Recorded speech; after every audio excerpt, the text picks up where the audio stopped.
Amigas y amigos de Uruguay y el mundo. Hoy el encuentro es realmente un placer. Es uno de los escritores más leídos, no solamente en España, sino en 22 países. Manuel Loureiro, un hombre que cree, ante todo, en la suerte y en el trabajo, y menos en el talento. Le damos la bienvenida al autor de tantas historias. La que me ha apasionado más es La Puerta. Un gusto, Manuel. Gracias por estar en Uruguay con nosotros. Pues el gusto es mío. Estoy encantado de poder estar aquí con vosotros hoy. Un auténtico placer. Bien. Bueno, compartís lo que dije en el titular. Sos un hombre que crees mucho en la suerte, en el azar. Creo que la fórmula del éxito, y mira que el éxito es algo muy etéreo, que no es lo mismo para todo el mundo, ¿no? Pero digamos que el éxito comercial, por decirlo de alguna manera, es una mezcla de tres elementos que no pueden faltar. Es como la pólvora, que tiene que llevar todos esos ingredientes para que funcione. Tiene que haber una pequeña dosis de talento, eso es innegable. Tiene que haber una considerable dosis de suerte, pero sobre todo tiene que haber una enorme y gigantesca dosis de trabajo. No vale de nada si trabajas un montón pero no tienes suerte o talento. No vale de nada que tengas talento y trabajo si no tienes suerte. No vale de nada que tengas suerte y trabajo si no tienes talento. En definitiva, todo se va retroalimentando. Pero al final sí que es cierto que necesitas juntar un poquito de cada para que la magia tenga lugar. Eres un hombre muy afortunado. Tengo aquí La Vanguardia del 20 de julio de este año. Y dice una nota que te hicieron. Menos de 100 españoles vivimos de escribir novelas. Y es cierto, es cierto. Es un trabajo muy extraño. Mira, ser escritor es un trabajo muy aspiracional, ¿vale? Más que vocacional, es aspiracional en el sentido de que mucha gente desea eso. Entras en una librería y ves en esos anaqueles un montón de libros y ves unos nombres que se repiten siempre, esos grandes bestsellers internacionales que tú sigues, que conoces, y hay millones de personas que aman la literatura, que amamos la literatura, que siempre desde un día fantaseamos con poder ser uno de esos. El problema es que es un mundo muy pequeño. Y cuando digo que es muy pequeño me refiero a que es extremadamente pequeño. Yo vivo en España, que es un país que tiene un mercado editorial bastante potente porque tiene toda esa caja de resonancia que es toda Iberoamérica. Y en España, escritores profesionales, entendiendo como tales aquellos que viven única y exclusivamente de escribir, somos muy pocos, somos muy poquitos. En el mundo, si juntas todos los autores, hay muy pocos escritores profesionales que vivan solo de escribir. No digo que no haya muchísimos escritores que sean grandísimos autores, pero que además tienen que complementarlo con otra actividad. Era eso simplemente el matiz que quería hacer. No es necesario, para ser un gran autor, dedicarse únicamente a la literatura. Ahora, si tienes la oportunidad de dedicarte únicamente a la literatura, de repente estás jugando con cartas marcadas porque dispones de mucho más tiempo, de mucho más espacio y posiblemente de muchos más medios para poder llevar a cabo ese viaje tan complicado que es transformar lo que empieza siendo una simple idea en algo que termina siendo un libro que ves en ese anaquel. Ya quiero seguir en ese terreno, pero quiero volver a lo anterior. En tu caso, Manel, ¿qué ha pesado más? ¿El talento, la suerte o el trabajo? Una de las tres. Me encantaría poder decir exactamente cuál ha sido y me encantaría sobre todo poder decir que es el talento, que tengo un talento desbordante y que por eso absolutamente todo se me puso a mis pies. Me temo que no es así. Me temo que en mi caso, aunque hace falta mucho trabajo y bastante talento, sobre todo yo he tenido mucha suerte. He tenido la suerte de estar siempre en el lugar indicado, en el momento idóneo y en las circunstancias justas. He tenido la suerte de que cuando yo trabajaba como abogado, porque yo era abogado, y de repente, ya vamos a ir a ese terreno también. Cuando yo me veía saturado por la literatura jurídica, de repente decidí dar el salto a la literatura y lo hice de una manera que resultó ser la correcta. Cuando ese libro aterriza en un montón de mercados, lo hace en el momento indicado una vez más la suerte y hace que se transforme en un bestseller. Cuando yo voy publicando mis siguientes libros, tengo la suerte de que todas las cosas vayan saliendo bien y poco a poco me permite ir construyendo un edificio alrededor de mi carrera. Pero de verdad te lo digo, es fundamental, y esto es muy importante para todas aquellas personas que nos estén viendo, que nos estén escuchando, que digan, es que mi sueño es dedicarme a escribir, mi sueño es la literatura. Tienen que saber que necesitan esos tres elementos. Hace falta que los mezclen para que las cosas funcionen. El talento se tiene, el trabajo se hace y la suerte se busca. Me quiero exactamente, la suerte se busca y no se espera en tu casa sentado en el sillón. No. Bien. Manel, el tema del talento, yo creo que uno viene con eso, ¿no? De los genes. ¿A quién se lo debes? Es una buena pregunta. Mira, muchas veces en conferencias, en charlas por todo el mundo, ha salido más o menos esta pregunta, pero ¿cómo se sabe que tienes talento? ¿Cómo se sabe que eres capaz de hacer algo diferente al resto de las personas?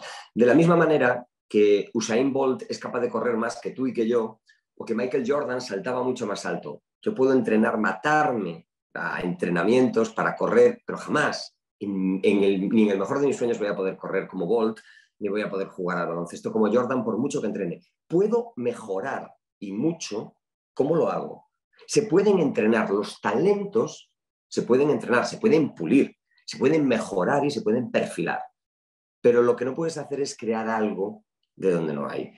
Y la verdad es que pues no soy capaz de responderte esa pregunta porque es algo que un día tropiezas y que te das cuenta cuando miras hacia atrás que has pasado toda tu vida haciendo eso. Y yo me he pasado toda mi vida contando historias. Acabar contando historias como novelista quizás era la evolución lógica, algo que ya venía haciendo desde que era pequeño. Recién publicaste en Instagram en estos días la publicación de viejos libros, de tus primeros amores. Sí. Y que te sorprendía, ¿no? Todo lo que pasó. ¿Te gustaría volver a ese tiempo? Es una pregunta muy difícil. Es una pregunta muy difícil. ¿Me encantaría? No me gustaría. Verás, la gracia no está solo en visitar los sitios, la gracia está en el camino que haces. El Manel que estaba en aquel momento hace 17 años ya, que estaba empezando a escribir y que estaba dando sus primeros pasos muy dubitativos y muy cautelosos en el mundo de la literatura, era una persona muy distinta a la que está hablando hoy en día contigo. Sabía mucho menos, soñaba con otras cosas, veía el mundo de otra manera. Estoy seguro de que si pudiese volver a aquel momento, no sería capaz de disfrutarlo porque ahora simplemente soy una persona distinta, con necesidades y anhelos distintos. Y creo que está muy bien guardar el pasado en ese sitio donde la acariciamos de manera cariñosa, pero tenemos que vivir rabiosamente el presente y soñar en el futuro. Manel, tengo que ir a la primera pausa. Pero ahora por un minuto, por una pregunta. El presentador de este programa es aquel Manel. Sí. ¿Qué le preguntarías a ese Manel que te dio todo? Sí. ¿Qué le preguntaría? Fuerza. Tengo muy clara cuál es la pregunta. Manel, ¿tú estás seguro de dónde te estás metiendo? Y también, ¿te imaginas la respuesta tan segura?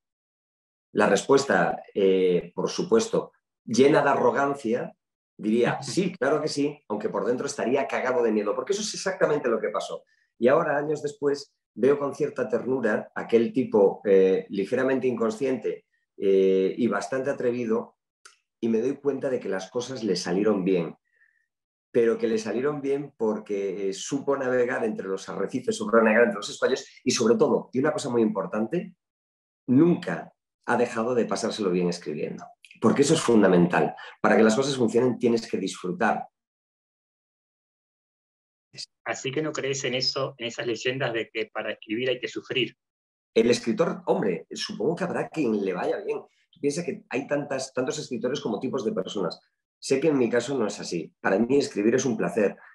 No sería capaz de escribir desde el dolor o desde el caos o desde el alma torturada. Hay gente que lo necesita, hay gente que desde ahí es capaz de sacar auténticas joyas, cosas increíbles que merece la pena leer.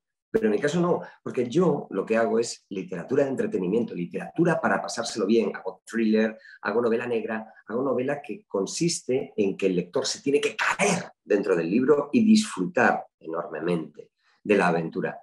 Y eso solo lo puedo hacer si estoy disfrutando enormemente del viaje. Amigas y amigos, hacemos una breve pausa y ya seguimos con este bestseller mundial de Editorial Planeta. Ya volvemos.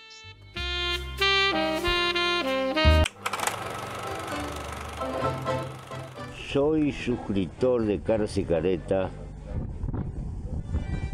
porque necesito periodismo comprometido, independiente.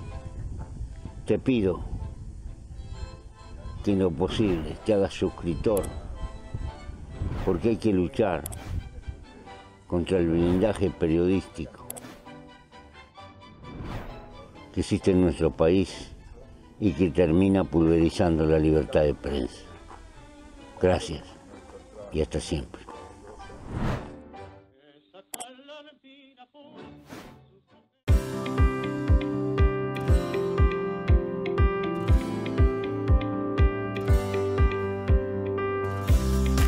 De vuelta, ahí, tan. Es un honor formar parte de Caras y Caretas TV, donde hay lugar para todo tipo de contenido y también para el humor. ¡Sumate!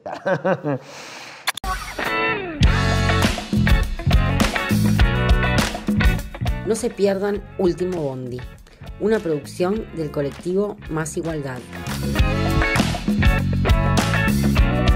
Último Bondi. Míralo por Caras y Caretas TV. Si cada tanto te morís de espanto y casi miras como distinguido, si cada tanto acunas... Estamos con Manuel Loureiro, novelista español. Y quiero ir justamente a lo que escribís, ¿no? El misterio, el suspenso. ¿Qué hay de misterio en tu interior? Pues supongo que, ¿sabes qué pasa? Yo estoy seguro que tiene mucho que ver de dónde soy. Me refiero, yo soy gallego, soy de Galicia. Tú sabes que, aparte, Galicia con Argentina, Uruguay, Paraguay, tiene una conexión enorme porque hay un montón de población gallega viviendo ahí. Yo vivo en Galicia. Galicia es un territorio en el noroeste de España que es verde, es húmedo, es boscoso, que culturalmente está muy emparentado con todo el mundo celta, con Irlanda, con Escocia, con Bretaña. Culturalmente un gallego tiene más en común con un tipo de Gales que con un tipo de Andalucía. Y yo he crecido en ese mundo, escuchando historias de pequeño. Mi abuela me contaba historias de meigas, de brujas, de trasnos, de duendes, de todo ese universo que existe en esa Galicia rural, que por cierto se está muriendo, está desapareciendo porque la uniformidad del siglo XXI está pasando como una pisonadora por encima de todo. Pero el haber crecido en ese mundo, el haber crecido en ese clima, el haber crecido en un rincón de la vieja Europa donde de repente la bruma, un día de invierno, sale reptando de un bosque de viejos robles y avanza hacia tu casa cuando el frío se te cala en los huesos, eso hace que evidentemente seas capaz de entender, de soñar y de contar una serie de historias que de otra manera no serías capaz.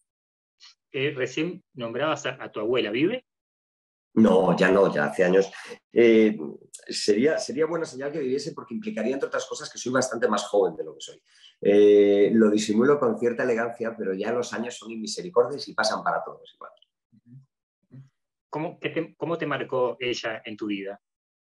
Me marcó toda esa experiencia, como te estaba diciendo, toda esa experiencia infantil, toda esa experiencia de crecer en ese universo un tanto mágico, de crecer en un entorno, por cierto, en una familia donde en todas las casas había una biblioteca y donde todas esas casas tenían las puertas de su biblioteca abiertas para aquellos niños que éramos lo suficientemente inquietos, curiosos o ávidos de lectura como para abalanzarnos sobre los libros. Nunca se me dijo, no puedes leer eso. Nunca había una lista de libros prohibidos o un anaquel de libros para los cuales no estaba preparado. Siempre que lleguen con muy buen criterio, que sería el propio libro el que te aceptaría o el que te escupiría de una patada si no estabas preparado para él. Y fue precisamente, fíjate, en una de esas aventuras, en una de esas incursiones, en una de esas bibliotecas, en casa de mis abuelos, cuando de repente me enamoré. Un día descubrí una hilera de libros encuadernados en cuero y en papel Biblia. Eran las obras completas de Julio Verne. Más de 100 y pico novelas, porque sabes que Julio Verne tuvo una creación muy prolífica a lo largo de los años. Y a mí me explotó la cabeza. De repente me di cuenta que aquel francés que se había muerto pues, 70, 80, 100 años antes, era capaz de hacerme vibrar, era capaz de hacerme soñar, era capaz de hacerme sentir algo que no había sentido nunca. Yo era muy pequeño, tenía 8, 9 años, no lo recuerdo. Sí sé que fui robando uno por uno aquellos ejemplares, bueno, robando. No los, yo pensaba que los iba robando en mi inocencia, realmente me permitían llevármelos y se hacían los locos, ¿no? Y gracias a aquel francés muerto, yo viajé de la Tierra a la Luna, hice 20.000 leguas de viaje submarino, estuve en la Isla Misteriosa, me pasé 5 semanas en globo con los hijos del capitán Grant y en definitiva descubrí que estaba enamorado hasta las trancas de la literatura. A partir de ahí vino el resto. Yo hoy en mi biblioteca, en la mía ya particular, tengo más de 4.000 ejemplares, soy bibliófilo, acumulador de libros y lo que jamás podía haber soñado es que al final iba a acabar siendo escritor. Fíjate cómo al final lo que te contaba antes, lo de la suerte, lo de que las piezas se van alineando, al final todas las piezas encajan. Es como si desde el principio todo estuviese preparado para que yo llegase a este punto, para que yo acabase contando historias. Manel, ¿y de qué te enamoró el autor de 1984 y La Granja? Orwell fue una auténtica patada en la cabeza. Yo ya era lector, pero claro, estoy diciendo era lector de una literatura más juvenil, por decirlo de alguna manera. Cayó en mis manos, no recuerdo muy bien, poco después de esto que te acabo de contar, con 11, 12 años, Rebelión en la Granja, de Orwell. Claro, me lo encontré y veía un libro muy finito, porque no es excesivamente grueso, y a mí me maravilló porque empecé a leer una historia de unos animalitos que viven en una granja con un granjero que es muy malo y un día deciden rebelarse y hacerse con el control de la granja.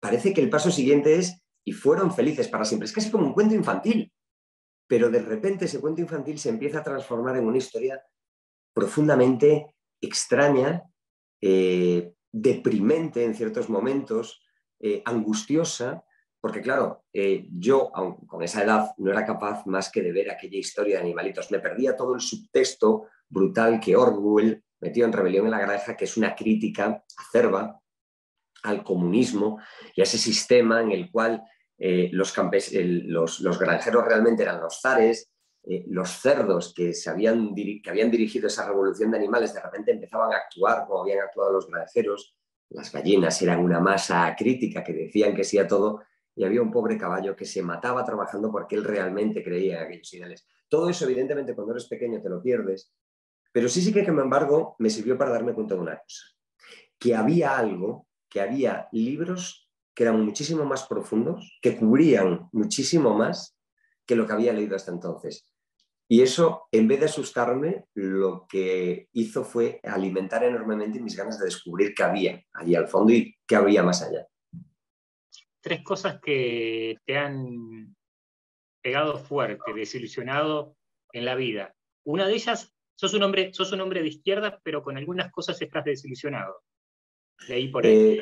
Ideológicamente, yo siempre he dicho que me defino como una persona de izquierdas profundamente decepcionado con algunas políticas de izquierdas. Pero tratar de extrapolar esta afirmación que hice en España a otros países del mundo no sé si sería temeraria o poco afortunada. En todo caso, la vida te va curtiendo a base de pequeñas cuchilladas, ¿no? Las cosas que principalmente te decepcionan en la vida son, y en este sentido, para mí, si me pides tres, tendría que decirte, primero, los ideales. Los ideales, al final descubres que el mundo tiene, una cosa es lo que tú piensas y otra cosa es cómo es el mundo, y hay que tratar de hacerlo lo mejor posible para que se vaya acercando a esos ideales, pero no puedes pedir utopías. Es decir, es una de las primeras cosas que descubres, que las utopías no existen. La segunda cosa que es importante es que la lealtad, que para mí es uno de los valores más fundamentales, la lealtad es frágil en ocasiones. Y la tercera, y esto es una lección que aprende todo el mundo, es que la juventud es una enfermedad que se cura cumpliendo pasos, se cura cumpliendo años. Y entonces la madurez es un proceso que tienes que ir aprendiendo a gestionar para descubrir que puedes seguir siendo un Peter Pan por dentro, pero que te tienes que vestir de otra cosa por fuera. Tengo que ir a la pausa, pero antes te quiero hacer una pregunta. De tantos libros y de tantas historias que tenés ahí en la biblioteca, por un segundo, ¿qué personaje te gustaría haberlo vivido de otro autor? ¿Qué personaje me gustaría haber escrito o haber... Haberlo vivido esa historia que escribió tal escritor. Vale, de todo lo que... Es una pregunta muy puñetera, ¿eh? Porque es difícil, porque es que tú sabes que es como pedirle a un padre que escoja cuál es su hijo más guapo. Es muy complicado. Pero creo que si tuviese que escoger un libro, y creo que si tuviese que escoger un autor y una historia, fíjate, sería una autora. Sería una autora que se llamaba, porque ya se murió, Colleen McCullough, que fue la que escribió El pájaro espino, entre otras cosas, y que escribió una serie maravillosa de novelas históricas sobre la antigua Roma. Y me iría a un libro que se llama El primer hombre de Roma, y me iría al momento en el que esta mujer describe como una mañana un hombre se levanta sabiendo que ese día va a ser cónsul, y a partir de ahí empieza una aventura tan apasionante que después siguen 7 libros así de gordos. Cuidado que quien se meta con eso se está metiendo con droga dura, pero que son absolutamente fabulosos. Los he recomendado docenas, cientos de veces, me atrevería a decir, y nunca me he encontrado a nadie que la hayan defraudado. Novela histórica de calidad, pero cuidado que es meterse en Honduras. O sea que ya lo sabéis, los que nos estáis viendo, si os apetece novela histórica, McCullough, El primer hombre de Roma, de ahí en adelante vais siguiendo, ya me escribiréis y ya me lo agradeceréis. Una más y tengo que ir a la pausa, me están indicando desde el canal. Tu abuela no te vio publicado, ¿no? Me haces dudar. Yo juraría que sí que llegó a verlo. ¿Qué libro le recomendarías ahora? Aquella mujer, no lo sé. ¿Y sabes por qué? Porque es que me temo que teníamos gustos un tanto divergentes. Pero si tuviese que recomendarle un libro actual... No, un libro tuyo a ella. Un libro mío. De todo lo que has publicado. De todo lo que he publicado, pues fíjate, le recomendaría posiblemente cualquiera de los 2 últimos que he escrito, o bien La puerta, porque se vería reflejada en ese mundo, o bien La ladrona de huesos, porque como es el último, es aquel en el que esa técnica que te decía que tienes que ir aprendiendo paso por paso, se nota más pulida y más perfilada. Y seguramente, cuando salga el siguiente, la respuesta sería diferente. Muy bien, hacemos una pausa y regresamos en el último bloque con este novelista internacional. En 22 lenguas se ha publicado sus historias. Ya volvemos.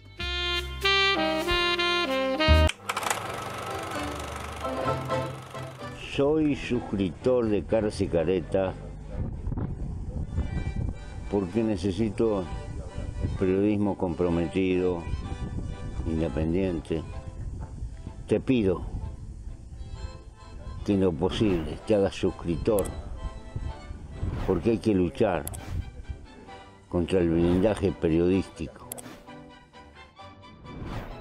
que existe en nuestro país y que termina pulverizando la libertad de prensa. Gracias y hasta siempre.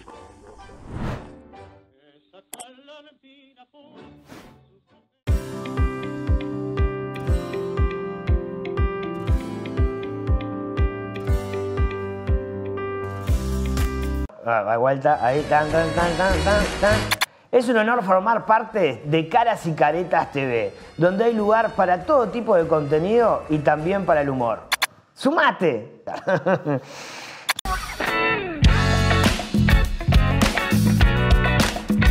No se pierdan Último Bondi, una producción del colectivo Más Igualdad. Último Bondi. Míralo por Caras y Caretas TV. Si cada tanto te morís de espanto y casi miras como distinguido, si cada tanto acunas... Manel, ahora quiero ingresar un poquito con los autores preferidos, tuyos, 3. 3 autores favoritos, pues fácil, te voy a decir, como te había dicho antes, Colin McCullough, que me parece brillante, novela histórica. Un gran amigo, que es otro autor español, que es Juan Gómez Jurado, con el que comparto un montón de experiencias y un montón de cosas. Y después, quizás, uno que no tiene nada que ver con los 2 anteriores, pero que a mí me fascina por su forma de escribir, que es Stephen King. Y me voy a explicar por qué. Porque la gente tiene el concepto, quizás erróneo, de que Stephen King es un escritor de novelas de terror que hace novela pulp, novela muy fácil, pero lo que no se dan cuenta es que es un creador de universos absolutamente maravillosos. Es un retratista de esas pequeñas comunidades. Hace casi una novela costumbrista. Lo que pasa es que hace una novela costumbrista de un entorno que el cine y la televisión ha hecho que tengamos tan conocido que no nos sorprende.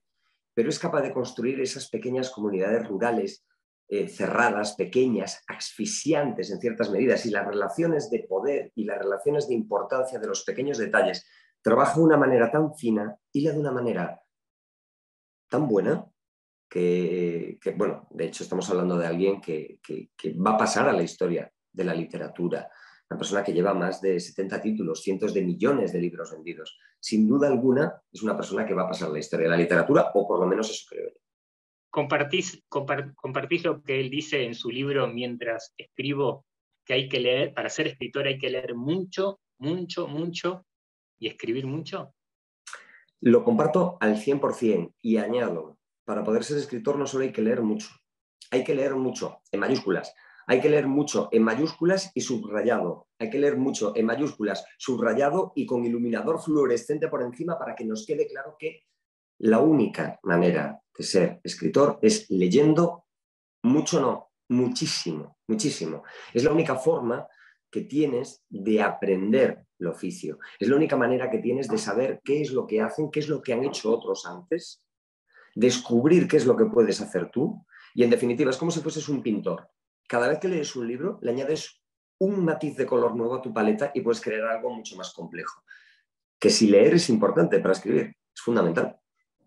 ¿Cómo te llevas o qué te dice él con alguien que de alguna manera te acompañó, te dio de comer, a ti, a tu familia, el abogado? ¿Qué te dice el abogado cuando hablas en la noche, cuando llega la noche y vienen las voces? El pobre abogado ya se fue hace mucho tiempo. Colgué, tú sabes que en España los abogados usamos toga, nos ponemos una toga, no usamos peluca, la peluca se la dejamos para ingleses y holandeses, que son son luteranos y necesitan esta cosa como más formal, pero nosotros sí que usamos una toga negra, muy ceremonial, y yo hace más de 12 años que colgué la toga. Queda cada vez menos de aquel abogado. Y en todo caso, lo que queda de él es el tenue recuerdo de un montón de experiencias vividas, lo que disfruté ejerciendo la profesión, porque fíjate, en el fondo me ganaba la vida contando historias.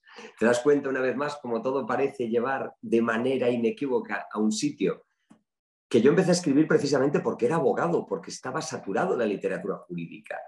Todo, una vez más, la suerte salía con el trabajo y con esa pizca de talento necesaria para que las cosas salgan. Ese abogado ya no está, ese abogado ya se fue hace muchos años, ya ha desaparecido. Pero cuando, en el momento más oscuro de la noche, cuando ya no se oye ningún ruido y de repente estoy desvelado y puedo ver por el rabillo del ojo su fantasma pasando por ahí, sé que en el fondo está satisfecho. Y cuando te encontrás con aquel pibe, justamente, el ladrón de libros, aquel Sí. pibe de 7 años, 8 años, ¿qué te dice? ¿Te dice, ¿por qué perdiste esto de mí o no? No, todo lo contrario. Tiene los ojos, ese pibe tiene los ojos muy abiertos y no se cree nada de lo que está pasando, porque ese pibe sigue vivo, ese pibe está aquí dentro, o sea, yo no he cambiado, o sea, yo he cambiado por fuera, pero sigo teniendo un Peter Pan dentro. Y ese niño está absolutamente maravillado, porque es un niño que creció leyendo aventuras, soñando con aventuras, y ahora descubre que cuando se ha hecho adulto, el que vive las aventuras es él y el que las sueña y las cuenta es él. Opa. Es lo mejor que le puede pasar, lo mejor que le pudo haber pasado. Ese pibe está feliz. ¿Te gustaría recuperar algo de él o no? No, es que no he perdido nada, está todo aquí. No tengo nada que recuperar. Bien, Manel, pero a ver, la vida es dura. Sí. En la vida a veces uno tiene que, de alguna manera, no sé si es la palabra correcta, pero transar.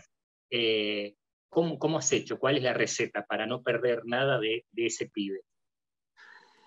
Pues me encantaría poder explicártelo, porque significaría que tengo un método infalible para que la gente no pierda su inocencia infantil y juvenil.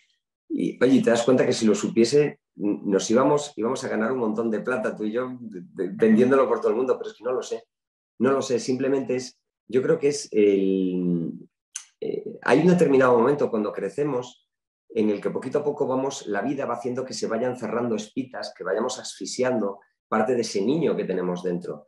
Por eso hoy en día muchos padres, el mundo ha cambiado mucho, antes se esforzaban mucho nuestros padres en cerrar esas espitas, ¿sabes? Para hacernos adultos, para que fuésemos duros, para enfrentarnos al mundo. Y hoy en día parece que es lo contrario. Muchos padres pretenden que ese niño llegue adulto sin haber perdido esa alegría de disfrutar la vida que tienes cuando eres crío. Supongo que tuve la suerte de que no fueron capaces de cerrar todas esas válvulas, o se olvidaron, o vete tú a saber qué pasó, pero en el fondo sigo disfrutando, sigo viendo la vida con unos ojos, con ojos de niño, y me encanta ver la vida con ojos de niño, porque es en el fondo quizás lo que te permite no dejar de serlo. Sí, sí. Además, creo que el escudo y la espada a la misma vez para enfrentar la realidad, ¿no? Totalmente de acuerdo, totalmente de acuerdo. O por lo menos la manera de hacerla mucho más llevadera. Manel, un adelanto, el libro ya llegó a Uruguay a través de Planeta, un adelanto de con qué te van a encontrar con tu última novela. Con La ladrona de huesos.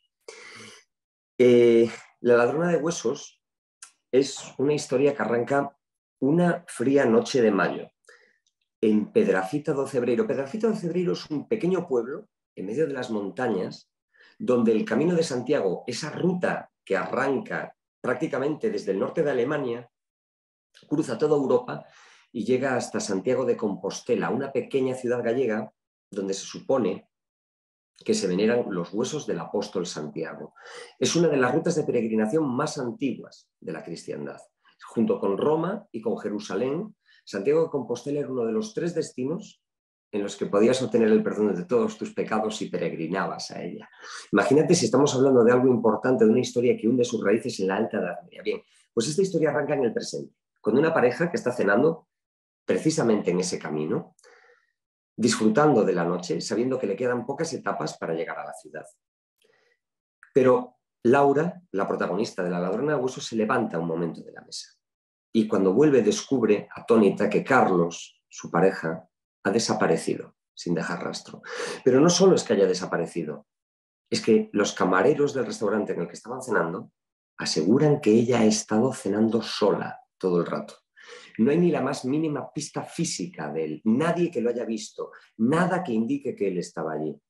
Laura empieza a pensar que se está volviendo loca, cuando de repente ve algo, una diminuta pista, algo que se le ha pasado por alto a todo el mundo, pero que a ella le hace sospechar que le están mintiendo y que Carlos realmente estaba allí. Y esa sospecha se transforma en una certeza cuando unos minutos más tarde, cuando ya se ha ido todo el mundo, recibe una llamada telefónica. Una voz de hombre, tranquila, profunda, le dice que si quiere volver a ver a Carlos con vida, tan solo tiene que hacer una cosa. El problema es que lo que le pide es imposible. Lo que le están pidiendo es que entre dentro de esa catedral de Santiago de Compostela, ese enorme templo de más de 1000 años de antigüedad, gigantesco, que baje a la cripta que está debajo del altar mayor, que robe los huesos del apóstol y que salga con ellos sorteando toda la seguridad. Y para ello, además, tan solo tiene 7 días. Esto es el principio, estas son las 20, 30 primeras páginas de La Ladrona. Manel, ¿qué sentís ser publicado en 22 lenguas? Pues muchísima responsabilidad, porque eres consciente de que hay un montón de gente de muchos países, de muchas culturas, de muchos lugares diferentes que están viéndote y que están valorando, y esperas que disfrutando del trabajo que has hecho. De verdad, es algo en lo que prefiero no pensar demasiado. En el fondo, yo le saco mucha mística a todo este barullo. Yo no dejo de ser un cuentacuentos, ¿vale? Soy una persona que cuenta historias. ¿Sabes los cuentacuentos que están en los cumpleaños infantiles, que están de pie y que tienen un corro de 10 niños alrededor y le están contando una historia? Yo soy un cuentacuentos, pero la única diferencia es que yo tengo un corro de cientos de miles o de millones de personas en todo el mundo, de que hablan lenguas distintas, que son de sitios distintos, pero que en el fondo lo que quieren es compartir ese momento, esa aventura y esa experiencia. Soy muy afortunado porque estén ahí y tengo una enorme responsabilidad con ellos. Pero cuando pienso en la responsabilidad me da mucho vértigo, así que prefiero no darle demasiadas vueltas al asunto. Bien, la última pregunta. ¿Qué estás escribiendo ahora? Ay, amigo, querido Daniel Alejandro, esa es la pregunta que sé que estás deseando hacerme y que yo, como buen gallego, no te voy a contestar. Un adelanto de... A ver, vamos a transar. No transa aquel pibe de 7 años, pero el de hoy es de 40 y... ¿Cuántos años? 46 ya. 46 años. Bien, un poquito. ¿Dónde va a ser la próxima historia? ¿En qué lugar? En una isla. Bien, con eso conforme. Manel, de todo corazón, te agradezco por esta nota, a seguir escribiendo, a seguir sorprendiendo a tanta gente. Y yo creo que sí, yo creo en la suerte, creo en el talento, que sin duda lo tenés, alguien te lo dio, tu mamá, tu papá, los dioses, o tu propia abuela. Pero a seguir escribiendo. Creo que la gente necesita en estos tiempos justamente una palabra que decías al principio, olvidarse por lo menos un ratito de las cosas duras que pasan. Claro que sí. Para mí ha sido un auténtico placer estar aquí con vosotros y estoy totalmente de acuerdo contigo. La literatura es evasión, es diversión, es magia. La literatura es aquello que te permite viajar a otros lugares, a otras épocas, a las vidas de otras personas y en definitiva te permite soñar. Los lectores son gente que tiene una llave absolutamente maravillosa. Que no pierdan nunca esa llave, que no pierdan esa capacidad de soñar. Gracias una vez más por invitarme. Espero que los que nos hayan visto tengan ganas de acercarse a La Ladrona de Huesos o a cualquiera de las anteriores. Y en todo caso, nos vemos y nos leemos por ahí. Daniel, encantado. Bien, pará. Antes del final, mandale un abrazo enorme a tus amigos de Planeta Uruguay y a los lectores de Planeta Uruguay. Hombre, no solo a los amigos de Planeta Uruguay y a los lectores de Planeta Uruguay, sino a todos los lectores uruguayos, a todas las amigas y a todos los amigos uruguayos que estáis ahí, que estáis a ese lado del charco. Sabéis que siempre os tenemos, siendo yo gallego, que os voy a contar, además siempre os tenemos muy cerquita, os queremos un montón, os deseamos lo mejor, os mando un abrazo, espero que vayan muy bien las cosas y espero que disfrutéis mucho leyendo también, ¿por qué no? Anel, un abrazo enorme. Nos encontramos en 7 días con una nueva historia. Un abrazo enorme a la distancia. Un abrazo.